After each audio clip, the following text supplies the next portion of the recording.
하나님께서는 교회 갈등으로 인한 분열의 위기를 새로운 일꾼을 세움으로 해결을 하셨습니다.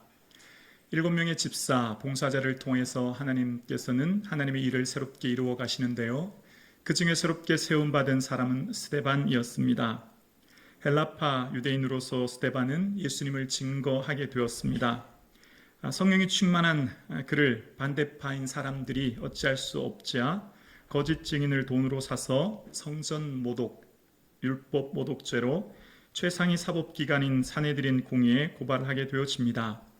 피고인으로서 신문을 받는 스데반은 신문 받는 중에 그는 자신을 변호하기보다 예수님의 복음 증거하는 일에 힘쓰는 것을 보게 되어집니다. 그런 스데반의 설교 내용이 구약 전체를 요약하면서 하나님은 인생을 어떻게 인도하시는가?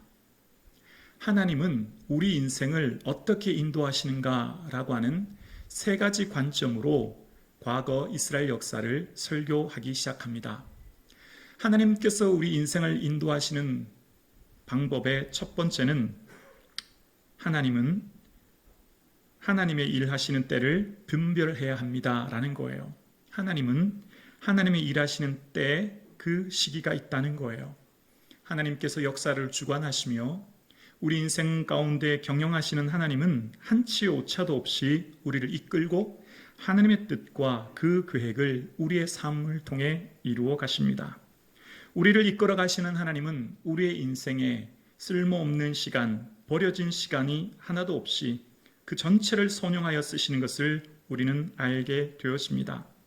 하나님이 일하시는 때, 그 시기가 있음을 알 때 우리는 인내하게 되고 내 생각과 내 시간대로 이루어지지 않음으로 인하여 낙심하지 않게 되죠. 오늘 본문에는 스데반이 설교하는 중요한 때, 그리고 몇 년이라고 하는 것이 끊임없이 반복되고 있는 것을 보게 되어집니다. 아브라함을 설명할 때도 아브라함이 고향 땅을 떠날 때, 또 그에게 하나님께서 주시고자 하는 약속 중에 사도행전 7장 6절에 이런 말씀을 하셨지요. 하나님이 또 이와 같이 말씀하시되 그 후손이 다른 땅에서 나그네가 되리니 그 땅 사람들이 종으로 삼아 400년 동안을 괴롭게 하리라 하시고, 아직 아들도 주시지 않으셨고 땅도 한 발자국 내디딜 수 있는 땅도 주시지 않으셨고 단지 약속만 주신 그때에 하나님께서 말씀하시기를 400년 동안 그들이 종으로 그들이 타국에서 나그네가 되리라 라고 말씀하셨습니다. 우리가 기억해야 될 첫 번째는 하나님은 하나님이 때 일하신다는 거예요. 그걸 분별할 수 있는 눈이 있어야 된다는 겁니다. 두 번째입니다. 하나님께서는 사람을 통해 일하십니다. 하나님은 사람을 통해, 바로 나를 통해 일하시기를 기대하고 계십니다. 하나님께서는 오늘 스데반의 설교를 통해 세상은 실력을 갖춘 완성된 사람을 부르시지만 하나님은 부르신 후 만들어 가신다고 하는 것을 깨닫게 되어져요. 오늘 본문 7절, 9절입니다. 요셉을 통해 이런 말씀을 하십니다. 여러 조상이 요셉을 시기하여 애굽에 팔았더니 하나님이 그와 함께 계셔서, 하나님께서 애굽에서 나그네의 삶을 산다라고 할 때 그 첫 번째 선발대로 가는 사람이 요셉이라는 거예요. 근데 그 요셉을 오늘 본문에는 형들이 시기하여 팔았다라고 이야기합니다. 객관적으로 볼 때는 요셉은 팔려가는 상황이에요. 그런데 하나님은 그런 말씀하지 않으십니다. 시편 105편 17절에 보면 그가 한 사람을 앞서 보내셨으며 요셉이 종으로 팔렸도다.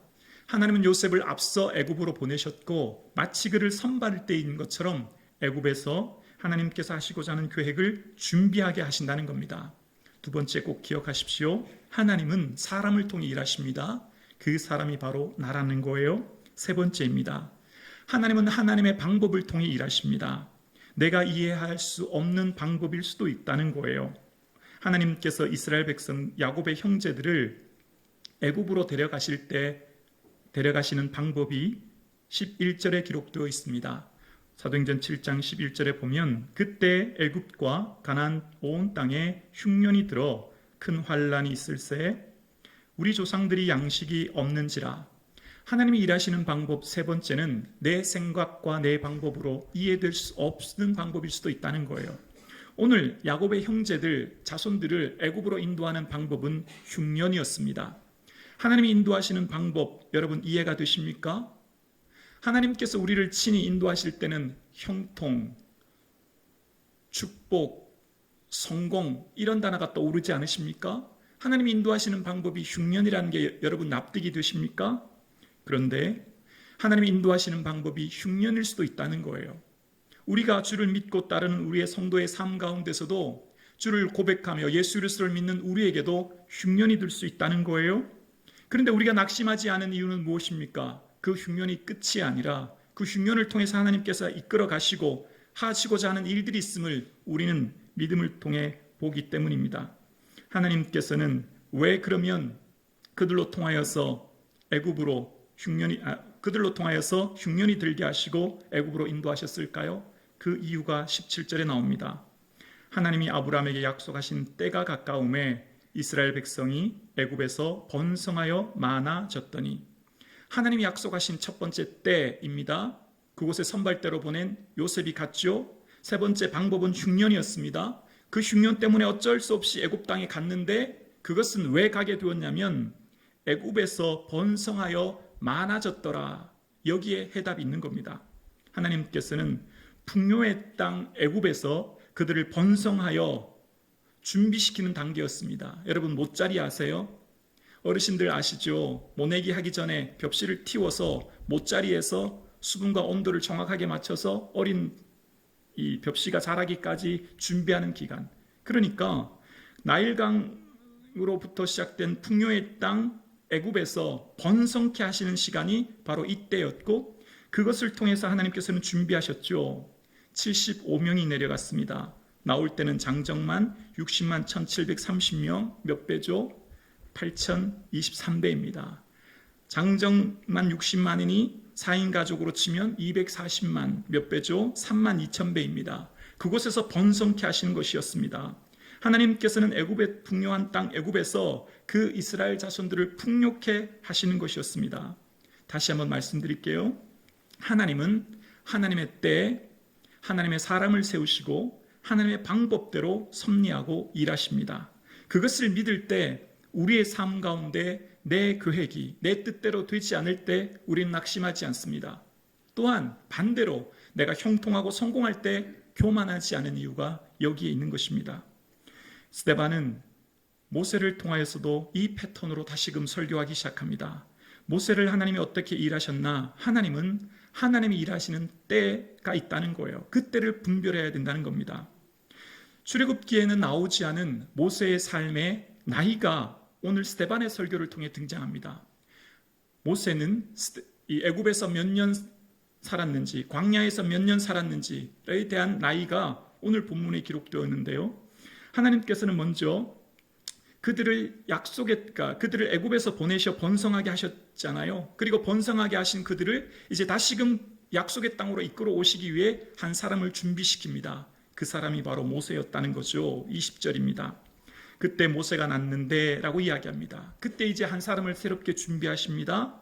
그리고 모세가 모세의 삶 가운데 그 나이에 대해서 애굽에서의 삶을 22절에 이렇게 말합니다. 모세가 애굽 사람들의 모든 지혜를 배워 그의 말과 하는 일이 능하더라.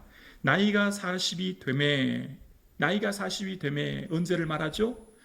바로의 왕자로 애굽 궁에 살 때 나이가 40세였다는 거예요. 그러니까 그 40년 동안 그는 애굽의 말과 지혜를 배우는 시간이었다는 것입니다. 여기서 시간을 잘 기억하십시오. 40이 되었습니다. 그리고 또한 하나님이 준비하는 때 시기가 하나님은 거기서 멈추지 않으셨습니다. 모세를 통해 새롭게 준비하는 시기가 있었죠. 어디죠? 광야입니다. 29절과 30절인데요. 모세가 이 말 때문에 도주하여 미디안 땅에서 나그네 되어 거기서 아들을 둘을 낳으니라. 40년이 참에 천사가 시내산 광야 가시나무 떨기 불꽃 가운데서 그에게 보이거늘. 40년이 어떻게 해요? 참에. 여기서 참에라고 하는 헬라어는 플레레오라고 하는 의미입니다. 이 단어는 시간을 채우다, 완성하다라는 의미가 담겨져 있습니다. 이 단어랑 동일하게 쓰인 단어가 때가 참에 하는 하나님이 그 아들을 보내셨다라고 하는 예수님께서 이 땅에 오셨을 때도 동일한 이 단어를 씁니다. 그러니까 지금 여러분 보십시오. 모세의 입장에서 한번 생각해 볼까요? 모세가 지금 광야의 양치기로 살아가고 있어요. 생물학적 나이도 이미 80이라고 하는 오랜 시간 나이가 들어 그 스스로는 아무것도 할 수 없는 시간이 되었습니다. 모세가 스스로의 삶을 되돌아볼 때 어떤 생각을 할까요? 내 인생에 왜 이렇게 쓸모없고 버려진 시간을 내게 허락하시는가? 내가 힘이 왕성할 그때 나를 버리시고 나를 왜 이 광야를 살게 하시는가? 그런 생각하지 않을까요? 그런데 오늘 40년이 참회라는 단어 속의 스데반의 설교는 하나님께서 모세의 삶은 40년 미디안의 광야의 삶은 버려진 시간이 아니라는 거예요. 무슨 시간이죠? 하나님께서 채우는 시간, 완성하는 시간이라고 이야기하고 있습니다. 여러분은 어떻습니까? 오늘 예배 드리시는 여러분의 삶을 뒤를 반추해 보시면 쓸모없는 시간, 버려진 시간들이 있지는 않으십니까? 그런데 하나님께서 오늘 우리에게 말하시기를 후회보다 소망으로 사건을 재해석하라 말씀하시는 거예요. 그러니까 지금 이 모세의 삶에 버려진 시간, 쓸모없는 시간 40년의 미디안 삶이 아니라 스데반의 설교를 통해 하나님은 40년을 채워가는 시간이라고 말씀하고 계십니다. 왜 채워가실까요? 여러분 아시는 것처럼 하나님께서는 이 산에서 너희가 나를 섬기리라고 말씀하셨죠. 이 산 어디입니까? 호렙산이에요.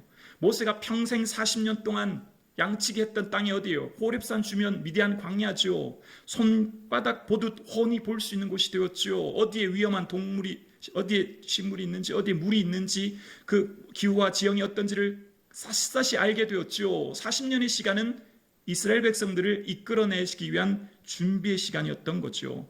그래서 하나님은 모세의 삶에 모세 스스로는 이해될 수 없고 깨달을 수 없고 버려진 시간 같은 그 시간 하나님은 채워가시고 완성해 가시면서 모세의 삶을 준비하셨던 것입니다. 그래서 하나님께서는 모세를 40년이라는 시간을 채워가셨죠. 40년은 애굽의 궁에서 40년은 광야에서 80년이라는 시간 준비하셨습니다.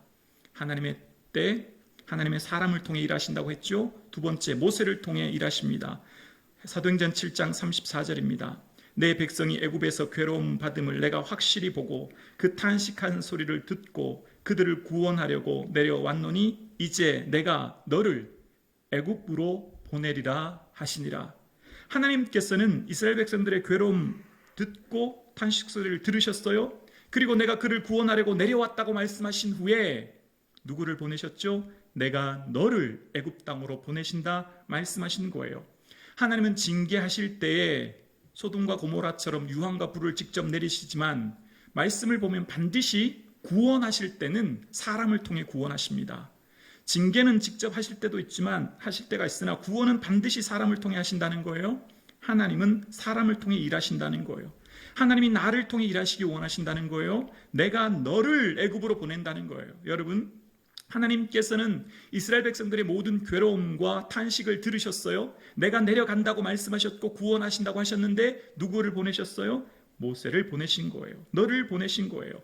영이신 하나님께서는 하나님의 마음과 그 뜻을 헤아리는 사람을 통해 부르시고 그를 통해 일하게 하신다 말씀하고 계신 것입니다. 하나님께서 나를 이곳에 보내셨습니다. 하나님께서 김부기 목사를 성북중앙교회에 보내셨습니다. 하나님께서 여러분을 성북중앙교회를 섬기게 보내셨습니다.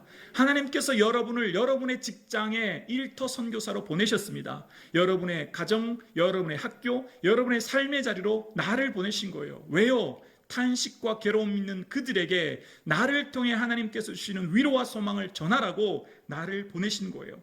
내 옆에 있는 사람은 하나님 보내신 사람이에요. 존귀한 사람이에요. 하나님께서 나를 위해 보내신 존귀한 사람이 지금 이곳에 그 직장에 여러분의 가정의 삶 가운데 있는 줄로 믿습니다. 하나님께서 나를 보내신 줄로 믿습니다. 하나님께서 나를 보내시면 보내신 그 삶의 자리에서 모든 일이 잘 되고 모든 사람들이 반겨줄까요? 그렇지 않습니다. 모세를 통해서도 알 수 있죠. 모세가 하나님 말씀 가지고 보내심 자리로 갔더니 오히려 바로를 통해 그들의 삶이 집을 주지 않아 더 벽돌 굽기가 곰핍해졌고 사람들이 모세를 원망합니다. 우리를 보내신 하나님의 자리라 할지라도 모든 사람이 나를 반겨주지 않고 오히려 나를 아프게 하고 나를 고통스럽게 하고 나를 힘들게 하는 사람이 있을 수도 있다는 거예요. 그러나 우리는 그 자리를 박차고 나오지 않습니다. 내가 발디고니 이 땅이 힘들고 어렵다고 해서 뿌리치지 않습니다. 왜요? 하나님이 나를 이곳에 보내셨기 때문이에요. 그 사람이 나를 좋아하지 않고 그 환경이 내게 어려움이 있어도 하나님 보내신 자리이기 때문에 하나님께서 이루어 가실 것을 보기에 그 자리를 포기하지 않습니다.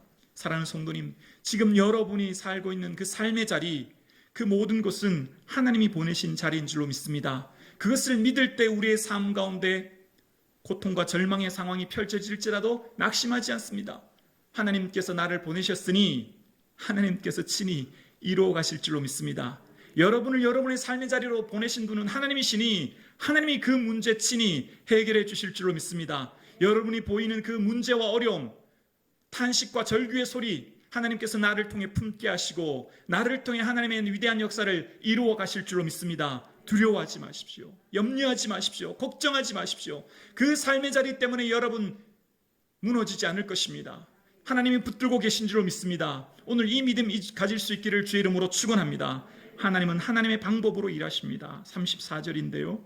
내 백성이 애굽에서 괴로움을 받음을 내가 확실히 보고 그 탄식하는 소리를 듣고라고 이야기합니다. 괴로움과 탄식이라는 방법입니다. 출애굽기 3장에 보면 출애굽기 3장 7절에 동일하게 이렇게 말하죠. 여호와께서 이르시되 내가 애굽에 있는 내 백성의 고통을 분명히 보고 그들이 그들의 감독자로 말미암아 부르짖음을 듣고 그 근심을 알고라고 말씀하십니다. 여기 알고라는 뜻의 히브리어는 야다인데 이것은 머리로 아는 것이 아니라 몸으로 아는 것입니다. 이 단어가 언제 쓰였냐면 아담과 하와가 동침하다라고 할 때 이 단어를 썼습니다. 내가 어떤 여인에 대해서 안다고 할 때 외형과 취미와 성격을 아는 것뿐만 아니라 하나됨을 통해 온전히 알게 되듯이 하나님께서 안다는 뜻은 그냥 멀리서 지켜보며 아시는 것이 아니라 그들의 부르짖음 고통 속에 함께 하심으로 동참하심으로 온 고통을 몸소 느끼고 계신다는 뜻입니다. 제 얘기를 또 해서 양해해 주세요. 저는 성도님들의 삶을 보면서 정말 그런 생각을 할 때도 있어요. 성도님들의 삶이 너무나 힘드셔서 하나님 차라리 제가 좀 힘들고 아팠으면 좋겠습니다. 그렇게 느껴질 때가 있더라고요. 저는 말씀을 준비하면서 하나님 마음이 여기 있다 생각합니다. 하나님께서는 친히 온몸으로 고통을 느끼시는 거예요. 자, 그런데 우리가 꼭 기억해야 될 것이 있습니다. 하나님이 일하시는 방식이 우리와 조금 다를 수 있어요. 하나님이 나를 보내신 그 삶의 자리에 형통하고 모든 일이 잘 되어야 되겠지만 오늘 본문을 보면 오늘 본문에 하나님이 일하시는 방식은 시기, 팔림, 흉년, 환난, 죽임, 도주, 괴로움, 탄식이라는 거예요. 오늘 본문에 하나님이 일하시는 방식은 흉년이라는 방식을 통해 일하셨다는 거예요. 여러분 이해가 되세요? 하나님께서 일하시는 방식이 우리 머리로는 다 이해될 수 없어요. 그런데 우리가 기억해야 될 것이 여기 있습니다. 하나님은 하나님의 때에 하나님의 사람을 통해 하나님의 방법으로 일하신다. 이 믿음 안에 설 수 있기를 주의 이름으로 축원합니다. 예수님께서 때가 참에 하나님께서 그 아들을 보내셨다고 말씀하십니다. 예수님께서 이 땅에 오신 것은 때가 찬 그때는 하나님께서 예수님이 이 땅에 오시는 그때는 하나님의 정확한 경륜과 오랜 계획 속에 오셨습니다. 하나님께서 하나님의 뜻을 이 땅에 이루는 방식, 예수님을 통해 뭘 하셨습니까? 십자가라고 하는 것을 통해 하나님의 뜻을 이루셨습니다.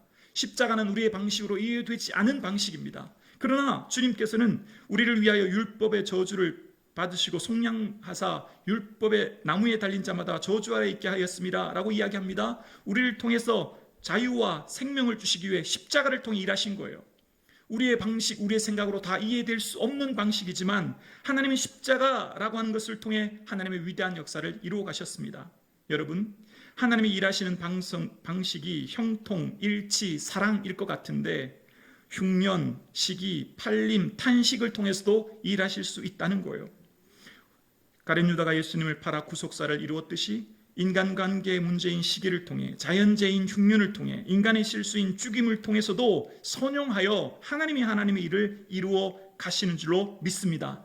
그것이 성도의 고백이에요. 하나님께서 일하시는 방식은 내 계획보다 더 큰 계획이 있으신 하나님 바라볼 때 우리는 잠잠히 기다리게 됩니다. 인생살이 가운데 다 이해되지 않은 문제와 어려움을 만났을 때 초조하거나 불안해하지 않습니다.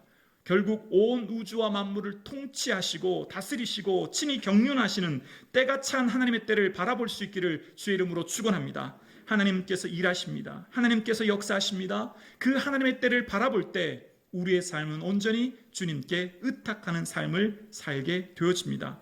사랑하는 성도님, 여러분의 삶 가운데 하나님의 그 때를 맡기고 나갈 수 있기를 주의 이름으로 축원합니다.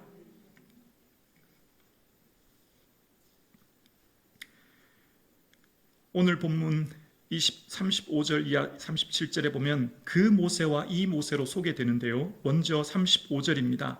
그들의 말이 누가 너를 관리와 재판장으로 세웠느냐 하며 거절하던 그 모세를 하나님은 가시나무 떨기 가운데서 보이던 천사의 손으로 관리와 성령자로서 보내셨느니라 라고 이야기합니다. 모세의 삶 가운데 두 시기로 나눠질 수 있습니다. 그 모세와 이 모세의 시기인데요. 그 분기점은 하나님을 만나기 전과 만나기 후입니다. 모세는 하나님을 만나기 전에 내 힘으로 할 수 있다 생각하여 그가 배운 지식, 그가 깨달은 힘으로 그는 이스라엘 백성들을 구원할 수 있을 것이라 생각하였습니다. 인생의 주인이 나였고 내가 계획하는 대로 모든 일이 다 될 것이라 생각하였습니다. 그러나 그렇지 않았습니다. 그 모세, 내가 인생의 주인이 되어 내가 세운 계획대로 일을 이루려고 하는 그를 통해 하나님은 일하지 않으셨습니다. 그 모세, 인생의 주인 되는 그 모세를 내려놓게 하시고 이 모세, 떨기나무 불꽃 가운데서 하나님을 만나고 나의 연약함, 나의 부족함을 고백하여 하나님께 온전히 모든 것을 의탁하고 맡긴 이 모세를 통해 일하십니다. 36절과 37절인데요. 이 사람이 백성을 인도하여 나오게 하고 애굽과 홍해와 강야에서 40년간 기사와 표적을 행하였느니라. 이스라엘 자손에 대하여 하나님이 너희 형제 가운데서 나와 같은 선지자를 세우리라 하던 자 곧 함께요 이 모세라. 모세의 삶 가운데 자신의 삶으로 할 수 있다, 내가 할 수 있다 생각했던 그 시기는 실수하여 사람을 죽일 시기였습니다. 어쩌면 매우 성격이 급하고 다혈질적이었음을 알게 되어요. 그러나 40년의 광야의 시간이 참에 하나님이 채워가시는 그 시간, 그는 그의 온유함이 지면의 모든 사람보다 승하게 되었습니다. 그리하여 드디어 불꽃 가운데 만난 하나님을 통해서 그의 삶은 이제 완전히 변화되었습니다. 이제 내 인생의 주인은 내가 아니라 하나님이십니다 고백하게 되었고 하나님 보내시는 길에 그는 순종하게 되었습니다. 사랑하는 성도님, 여러분의 삶 가운데 주인이 누구십니까? 여러분 계획하고 준비하는 모든 일들의 그 주인 되신 예수님께 묻고 계획하고 준비하며 나아갈 수 있기를 주의 이름으로 축원합니다. 내 인생의 주인은 예수님입니다. 고백하며 살 수 있기를 주의 이름으로 축원합니다. 여러분 어떻던가요? 내가 세운 계획, 내 계획대로 다 잘 되든가요? 아니죠. 내가 인생의 주인이 되어 계획하는 그 모세의 인생은 결코 성공할 수 없지만 내가 모든 것 내려놓고 모든 것 포기하고 주님께 내어 맡기는 이 모세로 살 때 내 인생의 주인이 주님이십니다 고백하면 주님이 친히 경영하여 가시는 줄로 믿습니다. 그 분기점이 어딜까요? 여러분, 여러분의 삶의 주인이 예수님입니다 라고 하는 고백은 무엇을 통해 알 수 있을까요? 부르시는 목적대로 사는 거예요. 부르시는 목적이 무엇이죠? 예배의 삶이에요. 오늘 본문에 아주 중요한 구절인데요. 우리 함께 이 고백 드리겠습니다. 함께요. 시내산에서 말하던 그 천사와 우리 조상들과 함께 광야 교회에 있었고 또 살아있는 말씀을 받아 우리에게 주던 자가 이 사람이라. 아멘. 자, 보십시오. 하나님의 때 하나님의 사람을 세우시고 하나님의 방법으로 이끄신 목적이 여기에 나와 있어요. 목적이. 교회 하면 어떤 생각 드세요? 베드로에게 내 고백 위에 교회를 세우리라 라고 하셨고 이후에 사도행전 2장의 성령의 임재하심 가운데 초대교회가 세워졌지 않습니까? 근데 스데반은 교회를 광야 시대가 교회라는 거예요. 회막을 중심으로 그들이 살았던 삶의 전체가 교회였고 하나님을 예배하는 삶이었다라고 이야기합니다. 그러니까 이스라엘 백성들을 하나님이 부르시고 그들을 번성하게 하시고 그들을 이끄시는 아주 중요한 핵심은 그들을 광야 교회로 만드시기 위해 그들의 삶을 교회 되게, 하나님을 예배하는 자들 되게, 하나님을 경배하는 자들 되게 그들을 부르셨대요. 그래서 그들을 통해 살아있는 말씀, 하나님 말씀을 모세가 되어냈듯이 교회 공동체를 통해 하나님 말씀을 듣고 하나님 뜻을 깨닫고 하나님 뜻을 이루도록 부르셨다라고 말씀하십니다. 그래서 하나님께서는 모세를 통해서도 말씀하시기를 이 산에서 나를 섬기리라 말씀하셨죠. 왜 그들을 이끄셨다고요? 주님을 섬기기 위해서요. 여러분, 우리의 삶의 목적이 무엇입니까?